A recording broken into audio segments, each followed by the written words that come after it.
Congratulations on the film. Thank you.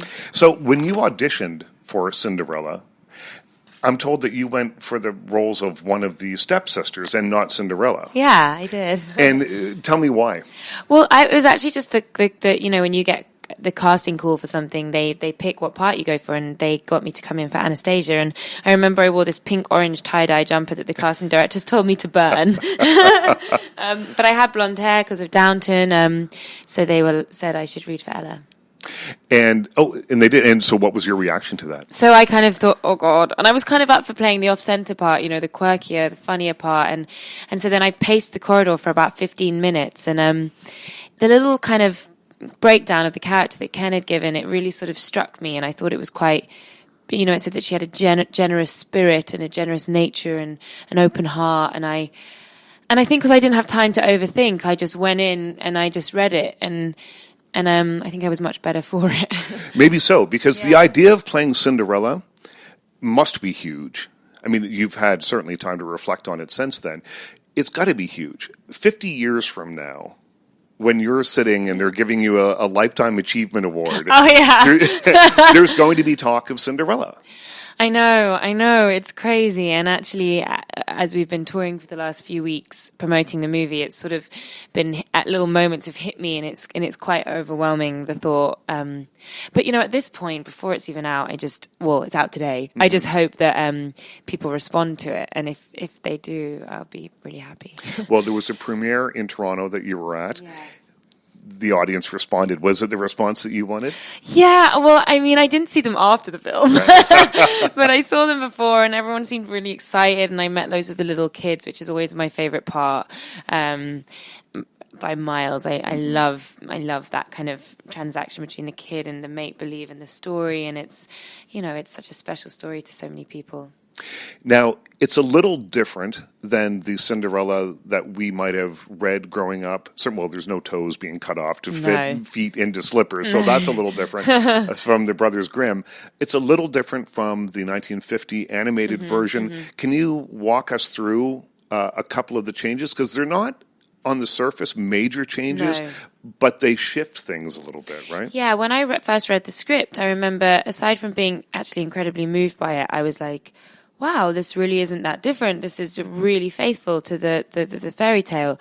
I think it's very similar to the Charles Perrault version of, but the changes we've made is that the characters are given a whole backstory, a whole history, and in doing so, they've become much realer, I think. And the main shift for me for Cinderella is that this is a much stronger character, we hope. She's not passive, she's not a victim, which you could feel that she potentially was in other versions, that she's in charge of her own destiny, that she's got real strength and courage that comes from what her parents taught her, which is what you see in the film, and you see why she is so strong. And I think also the relationship between the prince is very different. Well, you meet. Here's one of the things that is the main difference, I think, is that you meet the prince beforehand, and that's not a spoiler. It's in the trailer. Yeah. People have seen this already. The whole thing's in the trailer. But you don't know that he's the prince. So that changes the dynamic just a little bit. You meet a young man who you respond to, and it's not because he's the prince, not because he's powerful, not any of those things.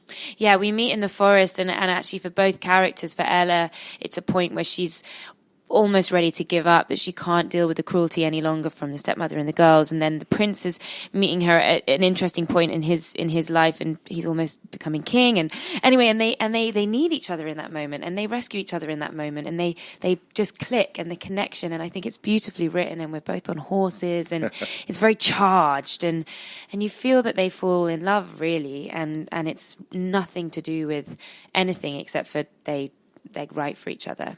I'm told that was the first scene that you shot on the film. That's got to be a little weird because it is one of the, there are a few kind of iconic scenes, the ballroom dancing scene, the fairy godmother scene. This movie is peppered with those, but if that moment in the forest doesn't work well, then the rest of the movie is going to not, maybe play as well. So tell me a little bit about that. Well, Ken said to me, God, he's such a wonderful director. Kenneth Branagh. And we had a lot of time together before we shot, which was amazing, to rehearse and just talk about this character. And he's just so brilliant. And he said, how do you feel about shooting that scene first? And I was like, oh my God, yeah, great. But what he did, in doing so, he sort of captured the energy of two, because me and Richard didn't really know each other. So he sort of caught that energy, that nervous energy, that excited energy, that getting to know each other, that butterflies in your stomach kind of thing. And I think he caught it on camera. And I think that was smart. And also, you know, it kind of sets up the whole movie in a way for us. I got a sense of what this, because it feels in that moment that Ella is very strong, despite being sort of battered to death, really. She's got, and so that set me up for the rest of the film, this feeling of resilience and dignity and courage. The evil, do we call them evil anymore? The evil stepsisters and Cate Blanchett as your stepmother don't treat you particularly well. But my favorite line in the movie comes from you. And so early on in the film, your mother says, have courage and be kind. This is how I want you to live your life.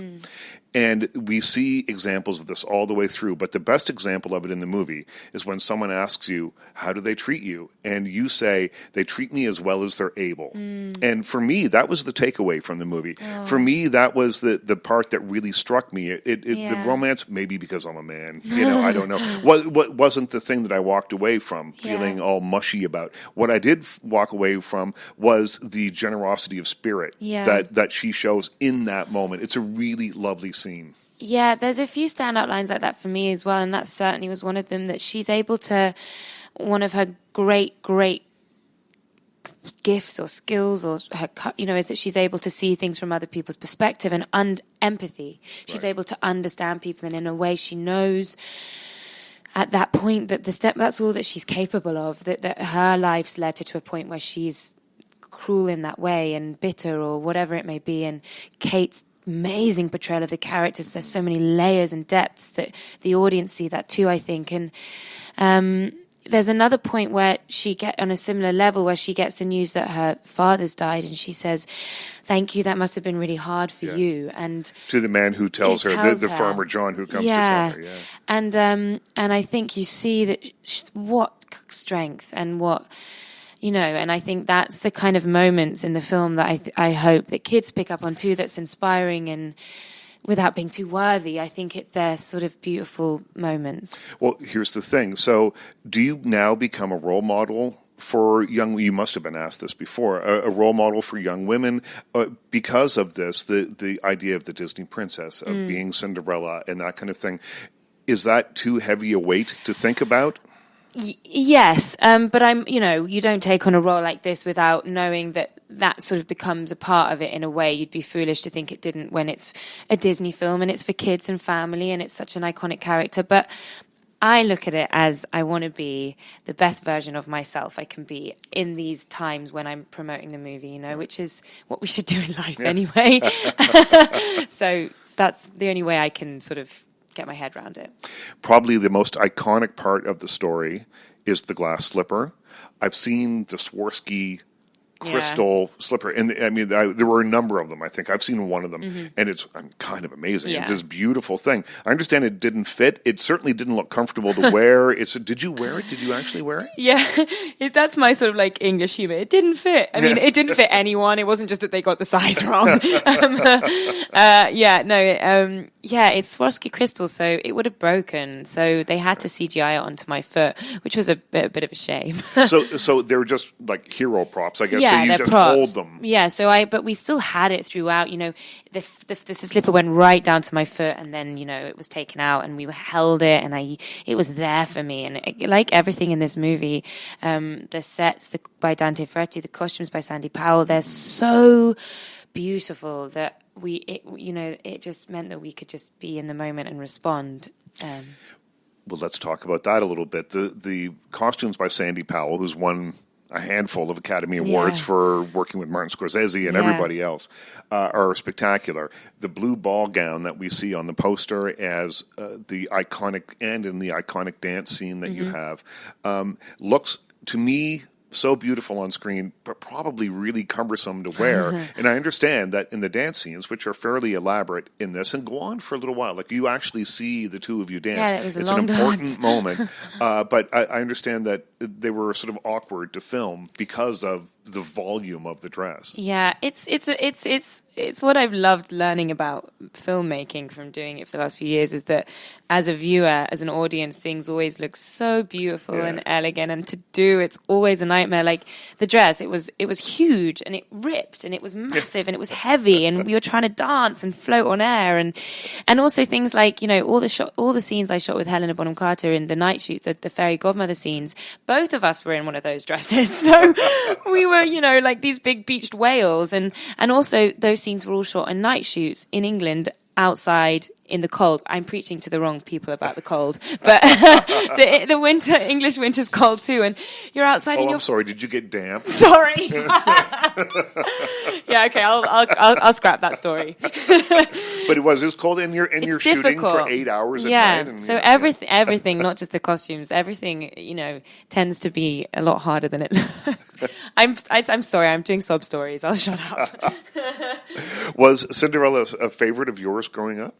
Yeah, I mean, I all the fairy tales were, and the princesses were sort of really a part of my childhood, and I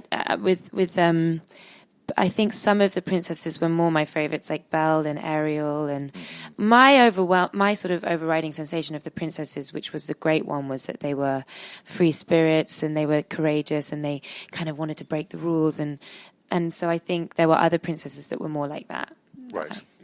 So Beauty and the Beast, I think, probably, resonated with you? Yeah. Yeah. Well, maybe that's the next thing. Well, I think someone's already doing it.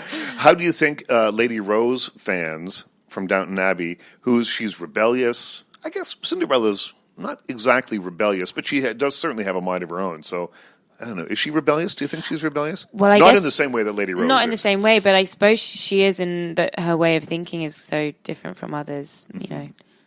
How do you think Lady Rose fans will accept you as Cinderella? I hope lovingly. You know, it's funny. I didn't think there were many similarities, but some people have said that they thought there were, and I guess the strength of character I could see. I hope that their energies are very different. I watched the film, and I think the first scene I was like, "Oh no, I'm playing Rose! Oh no!" And then thankfully I thought that I shed it. Well, it's an interesting thing to find the tone, I think, probably for a movie like Cinderella, because it has to be magical and elevated. And it certainly is. I mean, that first opening scene, it looks like it's shot in Technicolor. It looks like it could have come from the 1950s, like a beautiful Disney movie from the 1950s. Yeah. It's so gorgeous, and the costumes and everything. Yeah. So it does have this kind of airy, magical kind of feel. But on the other hand, you want the character to feel grounded as well. And so was there a trick to finding that balance? Yeah, I think Ken did it, really. He was always very clear about that we lived in this fairy tale world, but that really when we were doing the scenes, we did it for truth. And obviously there's an elevated sense because there's a style, but really the connections and the relationships, and we went into a great depth talking about them and building it and building the characters. So hopefully the performances feel very truthful, but the tone. Ken often talked about a lightness of touch and a warm heart, and I think that's what he's sort of made. What do you hope young people take away from the movie? I hope that they not only are they just carried away by the magic and the fun and the I think it's uncynical. I think that there's a hopefulness about it, and you know, in these fairy tales, goodness is rewarded, strength is rewarded, and you know, I think that you can take that away, as well as just have courage and be kind. Right. Well, thank you so much. Yeah, thank you. Lovely to see you. You too. Thank you. You too. Thank you. I'll take that.